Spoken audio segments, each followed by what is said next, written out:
Hi everyone and welcome to a brand new YouTube channel for Tau Edinburgh. On this channel we're going to be providing exclusive content such as live mixes, top interviews and behind the scenes footage, so make sure you hit that subscribe button. On tonight's episode we're going to be having a wee chat with the man behind the brand, Mr. Georgie Tau, and he's going to tell us his story about running club nights and events in Edinburgh, from the likes of Flaunt to Socialite to Tau and everything in between. I hope you enjoy.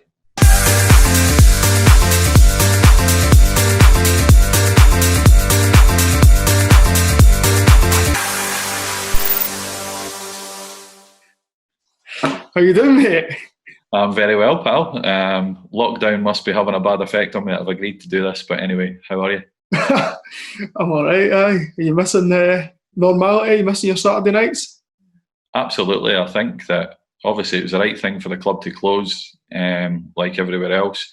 There's more important things at this present moment in time, but as time's passed, I'm very much missing it, but we've been hard at work behind the scenes as well, so that we're ready to go when we get the green light again. I was going to say that as much as it's difficult for any kind of business now, it's also an opportunity where you've maybe had ideas over the last 6 months or a year where you can actually sit down and start putting stuff into practice and getting stuff prepared there. To be honest, you'll probably know more than anybody that the amount of things that I've had ideas about, spoke about, but you never quite get into implementing them. So I think that this has been a nice welcome break. It's been the first for a long time, so it's given us all a wee chance to kind of reflect and say, right, where do we go from here and what do we want to do? And we've got a lot of kind of plans, and we've been working on a lot of things, as I said, so it's been good. Good, exciting stuff. So we're just going to have a wee chat, basically just about your whole time running your own events and stuff. So when did it really start for you, your interest in events or music? Where does it come from? It probably comes back even in my house growing up as a child, music was always on, family parties, music was always such a big thing. Not that music from playing an instrument or anything like that, but just, my mum and dad always had music on. I was always brought up around that, and then my sister was working in what was one of the best clubs, if not the best club in the city at the time, which was Club Mercado in Market Street. And when I turned 18, me and my mates used to go there, and then it was Colours that was running there. So Ricky McGowan, John Mancini, all of them. So they run one Saturday, and then on the other Saturday, Huggy run his night, which was Burger Queen at the time. And the house scene was amazing back then. So it was all about real kind of funky house music, and they all brought, to be fair to the two of them, they brought some amazing DJs to that club. So that was a real thing that it kind of got me the bug and got interested in it. Right. And did you become friends with these people and that's kind of how you got in, or did you have your own ideas? No, certainly I was a lot more closer to Huggy. When Burger Queen ended and then he ran another night called Blast, kind of used to, sometimes before we went to the Hibs games together, I used to drive him around the town and he'd be handing in the flyers and stuff like that. So it was always a kind of bit of an interest. And because, as I say, my sister worked in the club, got to know probably a wee bit more about the club itself and the way it run, rather than what a normal punter would have when they just went, turned up to a club. And were you just thinking, I could do something good here myself instead of always attending nights? Did you think you could throw a good party? Well, it was kind of funny the way it happened because, as I said, there wasn't as many kind of club brands back then, but we went away on a boys' holiday to Ayanapa. So me, Kris and Danny were away to Ayanapa, and when we were over there, we met DJs for Birmingham that DJ'd at Miss Moneypenny's. Now, Miss Moneypenny's was one of the biggest kind of club brands in the UK at the time. Right. So we were chatting about, you should come up to Edinburgh, we'll do our own night and all the rest of it. And it was mainly as a bit of a laugh more than anything else. It's just that it'd be good to meet up with the guys again. We kind of put a proposal for the club. We'd actually put one into, I think, and spoke to the manager who we were quite friendly with. And at Mercado at the time, which was changing to Massa. And then, but they were, oh no, we've got nights there at our plans. We put one into Why Not, and we done our kind of first event in Why Not on a Friday night. Oh, I never realised that the first one was at Why Not. Yeah, there was over 950 people through the door. It was unbelievable night. So the DJs came up for Miss Moneypenny's for Birmingham. We had live vocals being sung in the club, and it was an unbelievable party. To be honest, the nerves going into it, thinking, is this going to be busy? You know what I mean? We'd done our own photo shoot for our flyer, with one of the girls that worked beside one of my friends. So she was on the front of the flyer. We'd had that all designed. We were around all the shops doing all the hard work for it. And then obviously they had came up from Birmingham, and it was something that you were all, panicking. Is this it? Are we actually going to throw this party? Is it going to be okay? And the crowd just kept coming through the door. And me and my mate Kris, who ran the night, Flaunt, so that was the first brand, and we wanted it always to have a strapline. So if you've got it, Flaunt it was the strapline of the club, and we were like, this is unbelievable. So it was some party. So was that going to be every Friday when it first started, or? No, it was a one-off, to be perfectly honest. We'd done it just to see how it went. The plan was to do monthly. Right. So we just spoke to them. We would do it monthly, and because of the success of it, it was something that we definitely want to keep it going. And see, back then, like obviously, I only kind of caught the very tail end of that kind of era, but a lot of nights were like all monthly events. Yeah. You would maybe go to clubs on George Street just for your kind of, if you knew what you're getting on a Saturday night, but there was all these nights on different Saturdays of the month that you would go. That doesn't really happen so much now, though. But back then, the scene was entirely different. Every club was a destination club. There was no other nightclub on George Street. Why Not was the only one. And it was a kind of different type of club night venue, even then, before it was more of that kind of that house scene, you know what I mean? And every club in Edinburgh was a destination club. So there was not one street that everybody went to and kind of partied. Everybody used to follow DJs back then as well. So even if you were from Edinburgh and you liked a certain DJ that were playing in Aberdeen, Glasgow, Liverpool, Manchester, there would be buses going to places. You know what I mean? So it was entirely different back then. But we wanted to provide something kind of different, a party that we wanted to go to, and how it was kind of presented and promoted and marketed and all the rest of it. But being brutally honest, we never had a clue probably what we were doing on our first night. But it was something that we kind of got to grips with. And as I said, there was just under 1,000 people come through the door, and we just thought, we fit the jackpot here. So did you do any more one-offs and Why Not? Well, one night. I'll tell you a funny story actually about the first night. So because the guys had come up from down south, we booked a hotel room in the same hotel with them, right? So me and Kris, we'd counted all the money and went back to the hotel. So they went to their hotel room. We had drink and all that for a wee after party, and we mind going in and we threw all the money on the bed, right, over the bed in the hotel room. We were thinking, wow, this is unbelievable. Imagine if we could do like nights like this all the time.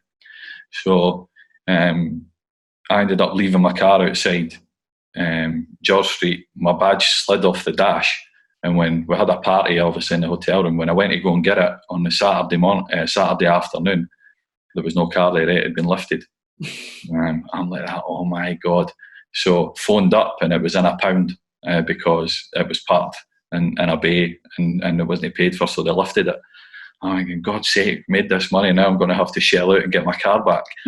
So anyway, we done that. I went down to pick it up. My dad took me down, and I ended up blagging it back, saying, listen, the badge is clearly slid off the dash. Come on. So I ended up getting it back without having to pay for it. So that was fine. But then on the Sunday, one of our friends who will remain nameless was just coming through the ranks at Hibs at the time, and they used to go to the casino and play roulette.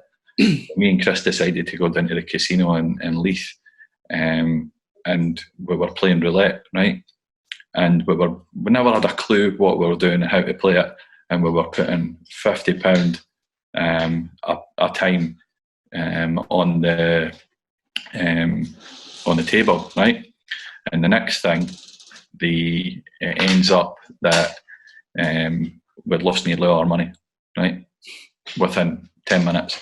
And I'm like, oh my God. So I was like, I can't take any more of this. I'm going away to the toilet, right? And I went back to the toilet, come back for the toilet, and there was like, honestly, about that number of chips left. And I was like, Kris, please do not tell me that's us lost all our money for our first night. And he was like, no, look. And he started pulling all these mountains of chips out his pockets, right? So we cashed them in, but it was like over like 4 figures, eh? I'm like, we got the money back. And I was like, never again. So that was one lesson learned on day one. So did you end up leaving the casino with a profit or no? Maybe about 50 or £100 or something, but it was like, that was it. As soon as we got it back, it was such a fright. And we were like, nah, never again. Yeah. So then what happened after the night at Why Not then? So effectively, Gary, who was the manager at Massa at the time, had in Mercado, he had been at our night on the Friday night and had a great night, and he was like, all right, that's it, you've got to come down. Gave us an offer to go down there on a Saturday night. So we went down there and started running fortnightly Saturdays down there, and we were there for a kind of long number of years. But it was some amazing nights. It was that club. Some of the stories were hilarious. I was actually there one night. I don't know if you even know that. Well, yeah. Obviously, we never knew each other, and I think I must have only been 18 or maybe not even 18, but I can just remember the queue. Like, the queue outside was massive, eh? And it was just like bouncing when we went in, like. I mean, I think that back then, I mean, as I said, there was a lot of good clubs that done well, but it was always, we tried to kind of bring as many DJs as we could. But even then, when Flaunt started to develop, it was more about the kind of local DJs. We never really booked kind of guests a hell of a lot. But we did try and do it every now and then. But it was a small club. It was only 400 odd capacity, so it was very difficult to bring certain DJs and make it. It started to become a business then, didn't it? So you had to weigh that up. So was it Tommy Kay and John Edwards, were they your residents to start with? Tommy Kay and John Edwards were our residents, and great guys. Did you know them already, like? No, they started to. It was kind of through friends of friends. So basically, Tommy started to come and play for us, and then he had mentioned he was obviously friends with John. They're both at Pennycook, so that was how John kind of got involved with us as well. And he's done events with us for years. Mm-hmm. And you mentioned that you did book a few guest DJs. We booked as many kind of big ones as we could. At the time back then, when it was all the kind of big British DJs, Graham Park, Alistair Whitehead, ATFC, they all used to come quite regularly. Moto Blanco had done a few kind of releases.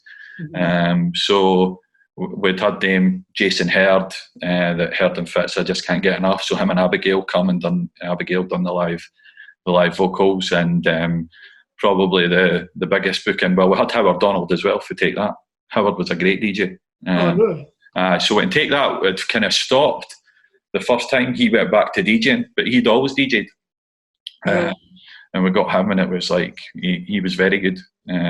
It was just the amount of girls wanted to take photos of him, and that was just unbelievable, to be fair. But and the biggest one was Bob Sinclair that we'd had. When did you have him? What kind of tracks was he releasing at that point? So a Feel for You was out, so he'd had that, and he was working on. He'd kind of changed his music style a little bit though. He'd done a lot of the kind of stuff on the Africanism label and different bits and pieces, I think, back then, if my memory serves me right. But yeah, he came over, and that was kind of a big booking. That was actually a booking that, in business financial terms, was not worth it whatsoever, because we would never make even enough on that night. But it was huge, yeah. Yeah, it was good. And I was speaking to John Edwards earlier, and I told him that we're going to have a wee chat tonight, and he says, I had to ask you about the Bob Sinclair story. Well, I'm still scarred by it, to be perfectly honest. the first thing was obviously his real name's Kris, right? So I went out with my cousin Paul to pick him up for the airport, and we were running a wee bit late. We got caught in traffic going out, and we get there, and he's standing there in the kind of velour tracksuit and all the rest of it with his DJ bag. And I was like, "Oh, Bob, really sorry, that we're late." And he was like, "Oh, my name is Kris," and I'm thinking, "Oh my God, he is fucking raging here," right? So anyway, he's staying in his 5-star hotel, picked him up, took him to the club. Tommy and John were absolutely over the moon excited about playing with him. Little did I know, because me and Kris were away picking Bob up for the airport, that the club rammed the queues up the street, and Tommy and John are annihilated. Absolutely fucking steaming, right? They'd apparently done a bottle of Zambuca and half a bottle of vodka. And so back then, even when CDJs were starting to come in and people were mixing on CDs, Bob still wanted to play with vinyl, because he says, "Oh, I love to feel the vinyl on my fingertips," and all that. He was one of them. So anyway, we get in, introduces him to the guys. They're our resident DJs, blah blah blah. And as Bob's queuing up his first record to play, he goes to move his hand onto the crossfader to mix the track, and John has whapped his dick out and put it on the mixer and went, "Why don't you mix that, Bob?" Right? So I'm still running about doing different bits and pieces in the club, and the next thing, Tommy's like, "Oh no, my God, you'll never guess what's happened." And I'm like, "You're joking me," and I'm like that, and they're like, No, absolutely not. That's what he done. And I'm thinking, oh my God, I am never going to get to book another DJ in my life with you being an absolute joker. How did they say to it? Was he laughing, or was he? I think he just looked at him as if to go, "What the fuck have I got here? Like, this is unbelievable." Thankfully, didn't just walk out the club, and it was good, and it went fine. So, but a bit embarrassing being the promoter at that point. So I was going to ask you, obviously Flaunt then carried on to be like a big night every second week. How did you build it up back then, in terms of how did you promote nights? Because people maybe watching this wouldn't have been around when there was no Facebook, and you weren't just putting statuses up and tagging people. It was like hard work back then, right? You had to work hard for it. You had to do... it was all the hard work. It was printed flyers, and your printing bills were pretty big at the time as well, because you'd be printing flyers for every fortnight or month or whatever, and you would be going around the shop speaking to people. It would all be face to face. There was a website that was on the go. It was called Don't Stay In at the time. I remember that. But you used to put the photo albums up, and that's where you put all the photo albums. But that was the first real kind of bit of social media that started to come in for clubs. Before you would have like some music magazines. M8 magazine would come and do a cover a certain DJ that was on, or your profile of the club, and do a bit. There was loads of different things like that, but it was never. You would try and get obviously the local papers, so Edinburgh Evening News, to come and cover a night and things like that. But it was hard work. It was fly posting. We used to cover the whole city with fly posting, basically. So every junction would have a Flaunt poster in the whole of the city. We used to go up to Chris's mum and dad's in the garage, cutting all the cardboard, stapling all the posters, and then we'd be out on a Tuesday, Wednesday, cover the whole city, and then we'd be checking to see that they were still there the following day or the day after. You can't even imagine doing stuff like that now, eh? No, I know. Well, you'd get done for it now. Obviously, that's probably why the council brought in the laws to stop people fly posting. That's mad thinking back then. Now everybody's just you pretty much could promote a night without even leaving your living room. Like, I know how much you had to run about. But see, even now, that's why I like that whole face-to-face thing, because you shouldn't be a promoter that's just sitting behind a computer screen that nobody knows and doesn't engage with anybody. I think that it's more important than that. You need to have a bit of a personalisation. You need to have relationships with people. Yeah. Rather than just expecting that folk are going to come to your night and that they're going to just support you. So Flaunt continued for, what, 7 years, was it?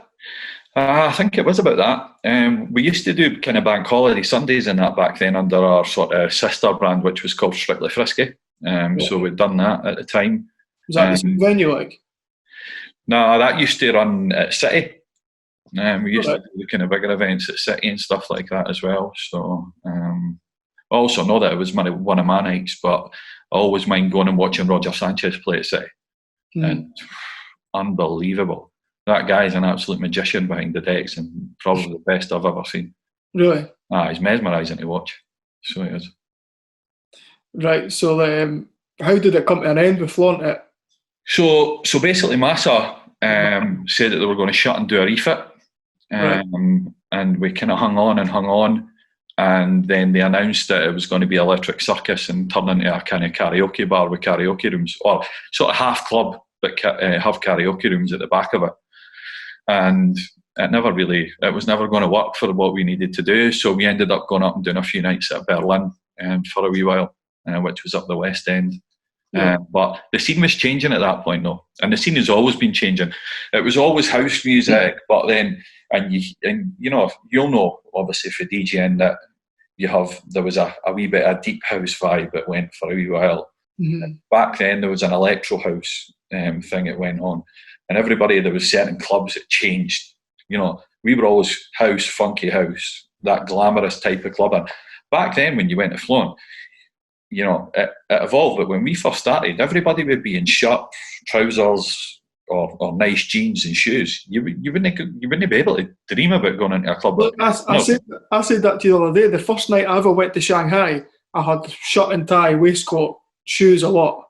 Because you wouldn't get in if you hadn't made the effort, So you were scared. You were scared back then, and yet that's one thing that does annoy me a wee bit is that I'd love to see more of an effort being made for every night, but things are different and things change. It was back then, and it was all about the certain designer labels and all the rest of it. And we'd done different things. We were kind of sponsored by Cruise for a while. So we'd done day parties in Cruise. We'd done Bar 38 has to get a mention. We used to do pre-parties in Bar 38, which is Alexander Graham Bell now in George Street. And what a bar that was. I've heard so many people talk about that. Oh, legendary stuff. I mean, before that, the guys, when we're talking about Huggy and all the rest of it, they had Acanthus as kind of pre-parties, and they were, folk used to be up on the windowsills and everything. I mean, the pre-party was unbelievable. But Bar 38 was kind of special as well. 300. There's not really anything like that now, No, I think that's why we try and have something like that in Le Monde. I don't think you'll ever get the same kind of atmosphere as what was in these places, because things change over time. But and a lot of people maybe stay at home now and drink before they come out. But we do like I do like a good pre-party. It kind of builds up your night, isn't it? So you went to Berlin, and did you feel that just wasn't right for you guys, or? It was hard work, really hard work. It was off the beaten track, so it was kind of a wee bit different. It was different from where we'd been. Was it where our crowd wanted to be going as well? And as I said, the scene was changing. There was a lot more things coming in. George Street was fully developed, or developing at that point. There was stuff going on down at in the Grass Market and things as well. And that was a club that was always never really moved with the times, I suppose. And that was when, as I said, the scene was changing, and I felt that I was looking at what was happening in other cities across the UK or even the world to that extent. And that was when I thought, I want to do something different. So did you take a wee break before the next step? No. Straight in? Nah, I ended up running 2 nights at the same time, to be perfectly honest. I'd had the kind of vision the next brand that I'd done, which was Socialite, which was kind of my own kind of brand at that point. And Socialite was very much tagged at being invitation guest list only. So that's what I wanted to do, invitation guest list only parties. If you rock up and you're not on the guest list and you're not invited, you ain't getting in. Table service was such a thing then as well. Yeah. And it was trying to create more of a VIP type type club at that time, and that was when a young, fresh-faced Kris Murdy ended up coming into my life and coming to play there. I think I'd only maybe just started DJing maybe 6 months, 8 months prior to when I actually met you. So I had came to Socialite a couple of times, but never knew you yet. Yeah. I think I knew Darren Connell before. Yeah. And it was him that I went through to make sure we got in and stuff. And then obviously I remember I was introduced to you and we had a chat, and then you obviously invited me to come on board, and that's how our relationship started, really. Yeah. I mean, I think that it was obviously Tommy had kind of still was doing stuff with kind of Flaunt at the time across the road. John had mainly became the resident, didn't he? Darren had played and done different bits and pieces as well. So that was kind of where that had went, and it was a different vibe, wasn't it? It was not about guest DJs or music, and well, it's always been about the music. I think every club I'll run will always be about the music because I love my music that much. But it was very much more. It was more about that scene. It was more about partying with like-minded people, being in the same venue as other people, having that kind of more VIP approach, and we got that. You know, at that point there was a lot of people for TV, footballers. You know, real nice crowd. But more popular. What's that? The who's who Edinburgh, like, or people who thought they were maybe the who's who. They were always there. It was people that liked, wanted to dress up, have a party, and you know, kind of have a good night. That was what it was about, and I think that it was so successful. It became really difficult to manage that whole invitation guest list. Only almost became difficult because you're saying that, well, you need to be on the guest list before you come, but then certain people turn up the door who expect to be looked after, and the minute you change for that and let people in, then it kind of the whole kind of thing is then difficult to manage and take forward. And it was obviously an incredibly small venue for anybody that never experienced it. I mean, what was the capacity? It was only about 250 or something, eh? Not even that. Not even that. Maybe we had about 250 in it enough at the time, but nah, it was probably about 180 or something like that, 200 people. But that was why it was nice, because if you were changing how you were going to operate and have that invitation guest list only, then you could try and pick the best 200 people in the city to come even night and enjoy it. Even like me and my mates, we still talk about it, because it was like every week, every Saturday you went to Socialite, and I think you could actually have went yourself, because it was a lot of the same people went most weeks, and it just became one of, like, you just couldn't miss it. Everybody, it was. You're totally right. You could turn up on your own, and you would know everybody in the place. And loads of people keep saying to me even now, "When are you going to do a Socialite reunion? You should need to do a Socialite reunion." But I don't know. Some things are left in the past, or are better left in the past, are they? I don't know. So I love the brand, and I still loved everything about it. And as much as when you class it against Flaunt, there was so many good times in Bacaro. So many. That place was just unbelievable. I mean, is that the first time you kind of introduced like the sax players and bongo players and? No, we had all that back at Flaunt, to be perfectly honest. That was something that we kind of followed through. I do love the live artist stuff with the club, and the way that it gives you another dimension, isn't it? And we had Bobby Blanco there a couple of times as well. I'm trying to think if there was anybody else, guest-wise. Nah, I think that was it. It was such a small venue, wasn't it? So it was, again, it was kind of something that you couldn't really get away with. Remember that? Anyway. Does Calvin Best know what to collab with us for some like aftershave lounge or something? Well, Callum was actually at one of our friends' other nights, which was a Tuesday night in Edinburgh, and we ended up we going along and we kind of looked after them, and they were talking about doing different bits and pieces together. Still keep in touch with him every now and again. Now, to be honest, in fact, when we were over in Ibiza in the summer, he ended up in Ocean Beach with Wayne at the time. So it was the first time I'd seen him in years. But there was that was a kind of messy night that night as well, right enough. I was there. It was actually a Wednesday, it wasn't a Tuesday. Was it a Wednesday? Or was it A Wednesday night. I just remember we were speaking to him on Twitter and it just came to nowhere and we're like, right, we're all going out with Callum-Best tonight, eh?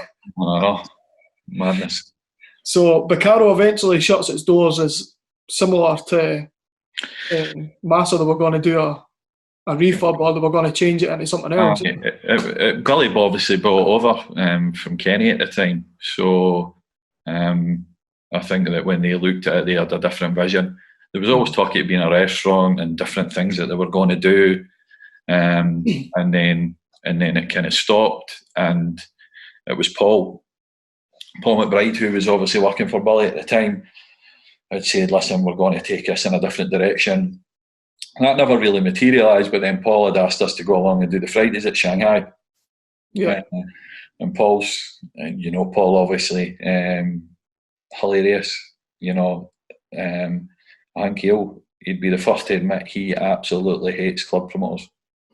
Cannot suffer them.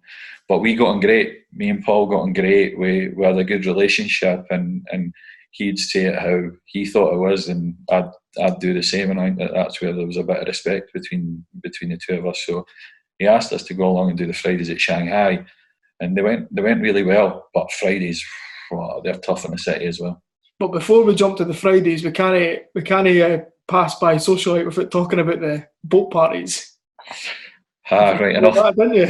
Well, I've not forgot about them, but they were wild. They were wild out onto the Forth at Queen's Ferry, down in buses, and everybody just, you know, Sundays during the day or Saturdays during the day, and get absolutely annihilated. I mean, to be fair, how nobody ended up overboard on one of those boats. And I was making the front page of a paper for all the wrong reasons. I'll never ever know, but they were wild.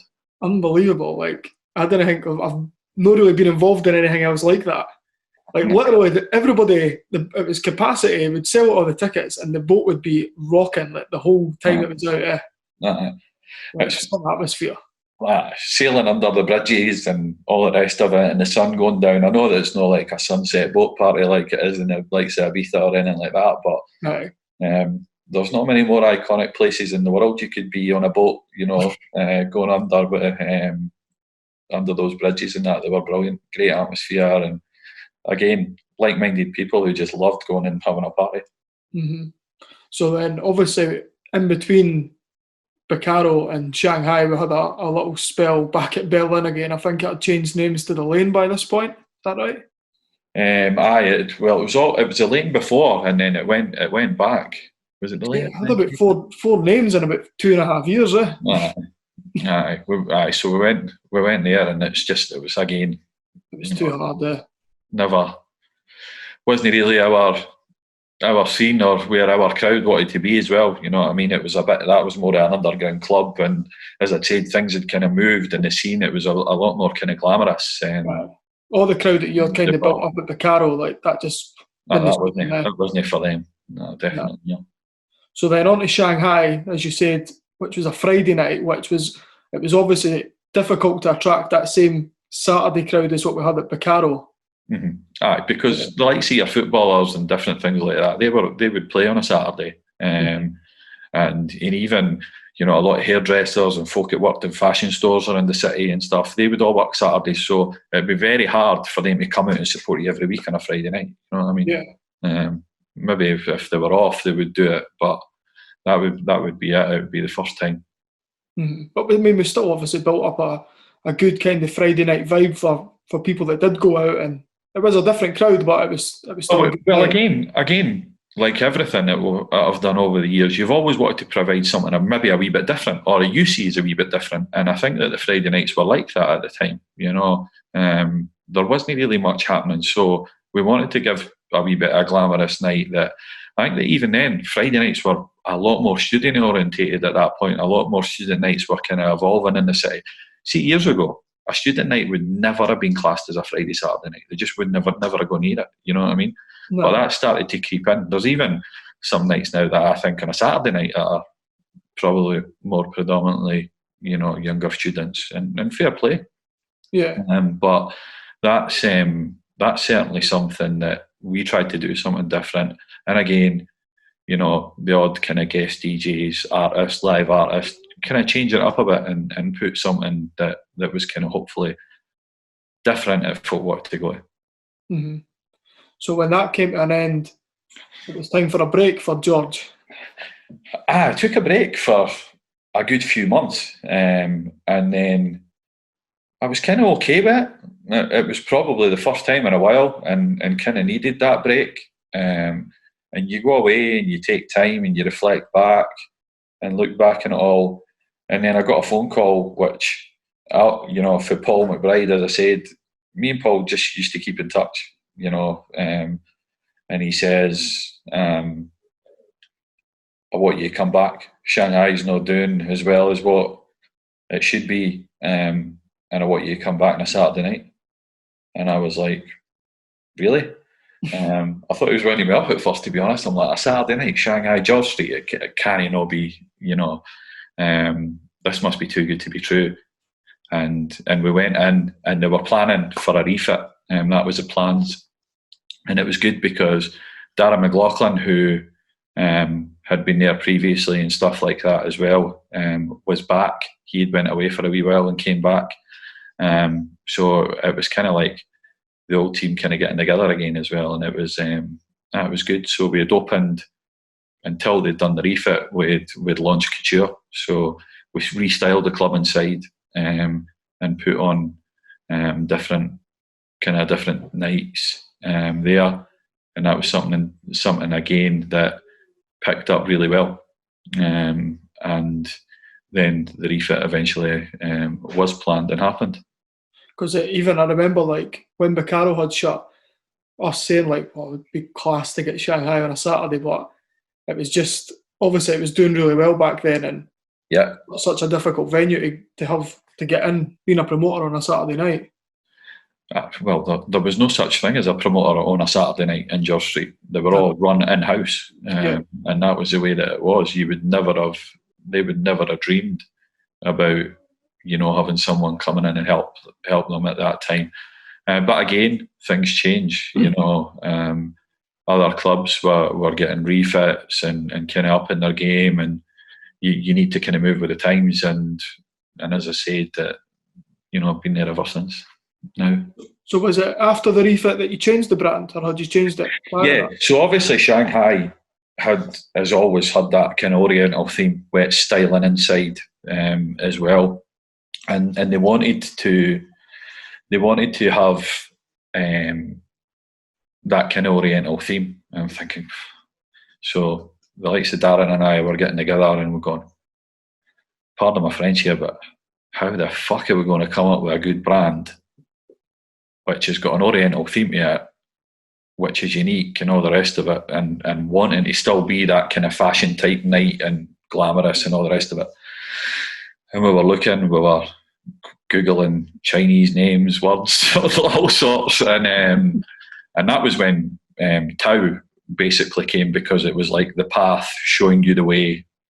So that was where kind of we decided that Tao would be the kind of best brand for us to take forward at that time, and that's why it was kind of showing you the way to kind of exclusive events with the strapline, you know, like Socialite had more than just a club night, it's a lifestyle. Flaunted, if you've got to flaunt it. So Tao, we wanted it to be kind of showing the way, that path, and for what it means. And nobody in Edinburgh will probably know that other than me and Darren right enough, but it made sense to us. And how did you feel? Obviously, you said before where everything was about house music and clubs, and that changed obviously a while ago. That changed probably back in the Bacaro days, didn't it? Really, you know, yeah. R&B artists and stuff were bringing more dancier type R&B tracks out. Yeah, but you obviously never brought in like actual R&B or hip hop music into any of your nights as such. Probably until the Fridays at Shanghai, where it was a bit more across the board. So how did you adapt into clubs being no predominantly about R&B, but more of a mixture nowadays? Well, I think for a spell though, there was a lot of clubs that were more predominantly R&B, and that, you know, house and dance music was not as big for a period of time. And that was because I think that a lot of people growing up would be listening to those tracks on the radio and music channels on TV and all the rest of it. And, that kind of dance scene maybe drifted away a wee bit. And that's how I think that they've moved more to festivals and bigger events, because that whole business of staying current and moving forward, trying to do that every week is very difficult. And I think that from a business point of view, because as I said, when we first started at day one, it was a bit of a laugh. It was about having a party with your pals. We never really seen it as what a business was going to be and how it was going to go forward. But now it very much is about that, and you have to cater for everybody. And you need to look at your age demographics and the people that come. And if they want R&B, then you've got to give them that. I like all genres of music, so it's probably it's not as big a thing for me. But I still think prime time Saturday night main room kind of be a good bit of house music, for me. But that's probably me just being me. Yeah, and obviously, like you spoke about how people used to go to these destination venues for music and stuff, and the thing is, like say Shanghai, people aren't specifically coming for what genre of music we're playing. They're coming because they like the venue or the people that are going to be there and stuff like that. You know what I mean? Don't you put yourself down. People are coming to Shanghai to see Kris Murdy. Don't worry about that. you and Major and Scott Granger, don't you put yourselves down. No way. Nah, I think that it's kind of table service is a big thing, isn't it? Everybody wants a table. Everybody wants that bottle on their table. They want to be seen with the same people again. And music, they want the music that they want to listen to. Are they really that focused on who's playing it to them? Probably not, but that's why you guys have been successful in what you do, because, I mean, let's have it right. I never knew Scott before he started working. Even working in there on a Friday night, Scott was at Shanghai for the very first time it opened its doors 14 years ago, and Scott's been there ever since. And I never knew Scott.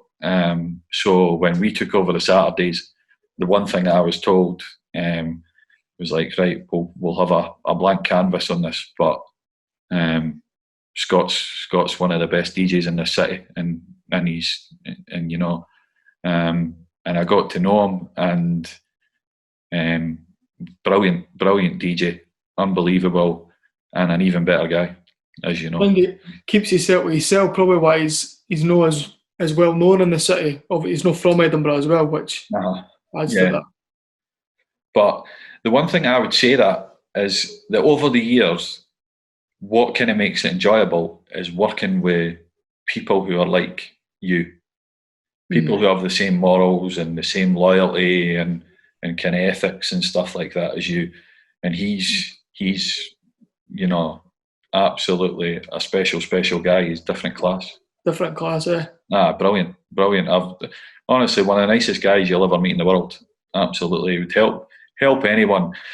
And the thing is, when Tao started coming in and doing all that, kind of doing all these different things, he's one of the unsung heroes behind the scenes who's putting all that stuff together as well. Yeah. And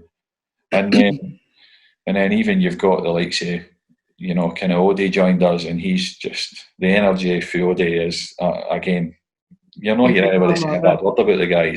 What a boy. You could be in the worst mood ever, and Ode will walk in and smile at you, and you can't help but smile back at him. Right. He's just full of energy, yeah. Just loves it. He just loves the party, and he's, again, what a great guy. So obviously you've got your resident DJs.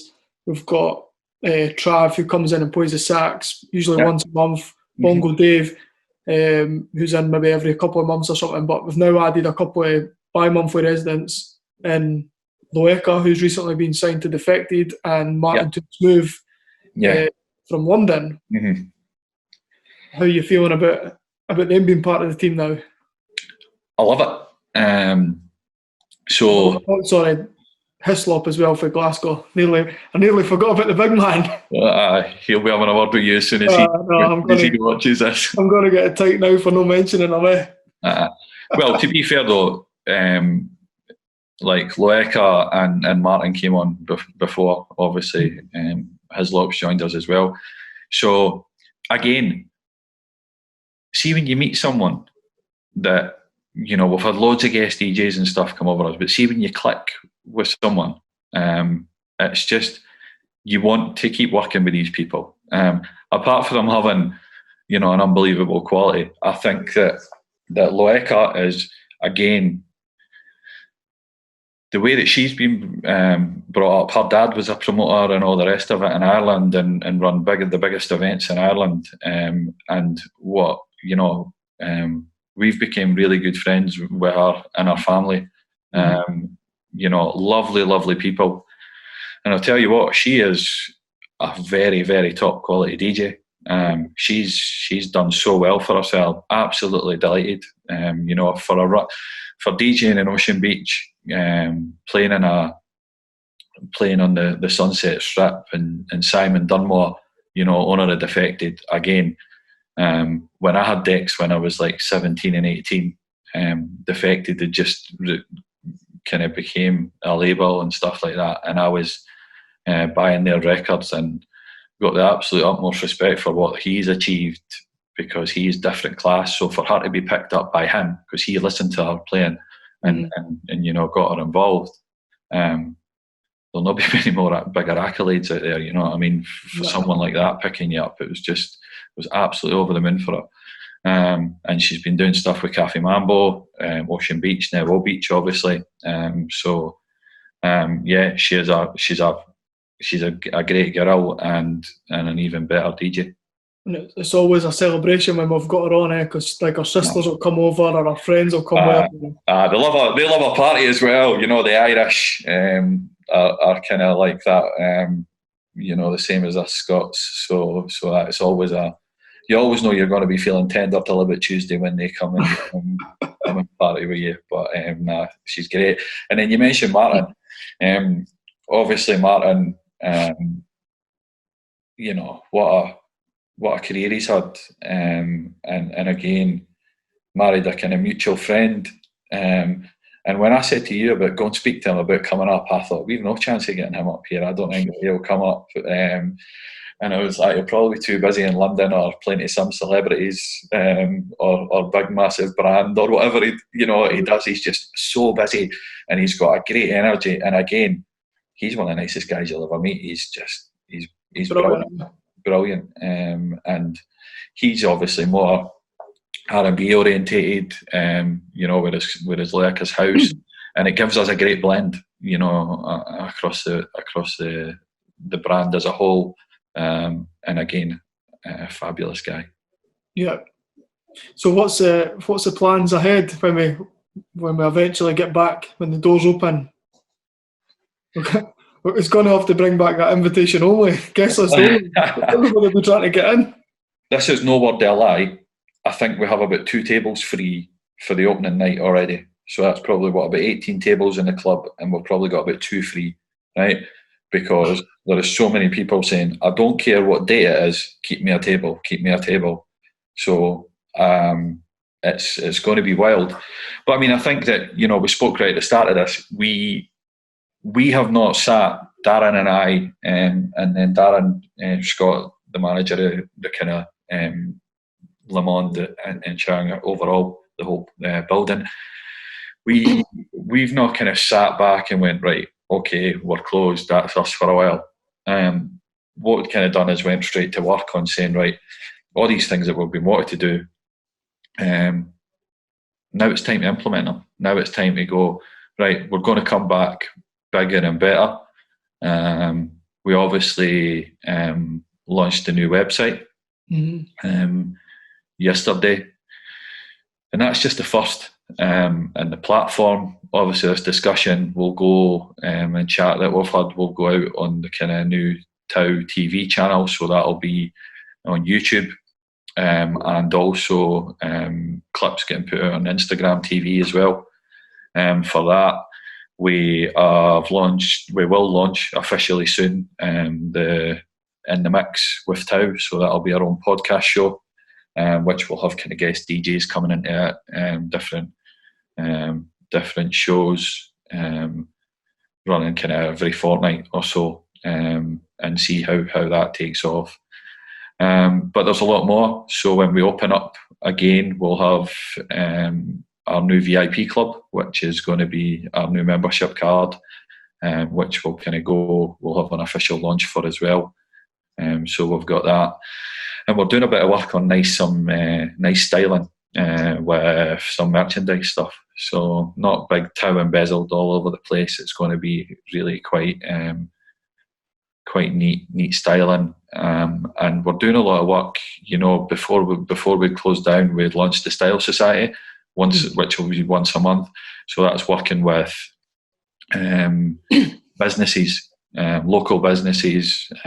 So we've done work with Cruise and Beauty Secrets Aesthetics, and their giveaways in the club. So it's all about giving something back, working together, growing together, becoming better together, and actually giving something back to our loyal crowd that have been coming week after week after week. And they don't need to. There's a lot of other nights out there that people could choose, but that's not lost on me. How much that dedicated crowd, and you can put stuff up and folk will think maybe, oh, they're just saying that.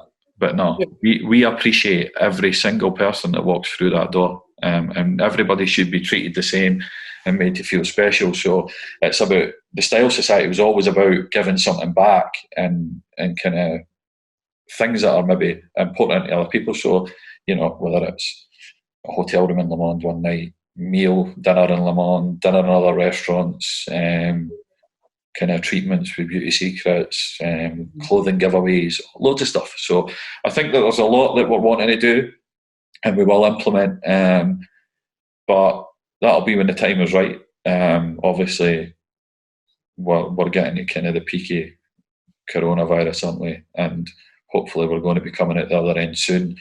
It'll still be a wee while probably before we start seeing the club opening up again. But that'll all come in time, and we'll continue to work hard behind the scenes, putting content out there, kind of playlists on Apple, Spotify, stuff that just to kind of maybe, we've got to get more of the staff involved at the club as well, so people get to know them a bit more, and it just gives something a wee bit different, probably from what other kind of clubs are doing at this present moment in time, and we should have a wee bit of laugh on the way, because it's not been the happiest of 2020s for everybody, I don't think. No, it's not, and we just have to be patient, because it's been quite well documented that clubs, pubs and bars or restaurants are probably going to be one of the last to open, which is understandable. Yeah. Do you think there's any way around it, really, to get us to be safer in the club? It's quite a difficult one way. A vaccine. Until then, it's pretty much it. But it would need to be, everything would need to probably be fully back to normal before. I think it'll all come in good time. But I think the most important thing is that everybody just follows what we're being told to do. And then it'll be one hell of a party when we open back up, that's for sure. Only half. Right, we'll leave it there, mate. Thanks very much for coming and having a wee chat. No worries, thank you. We'll no doubt speak soon anyway. Top man, mate. Cheers. Yeah, take care. Cheers, bye.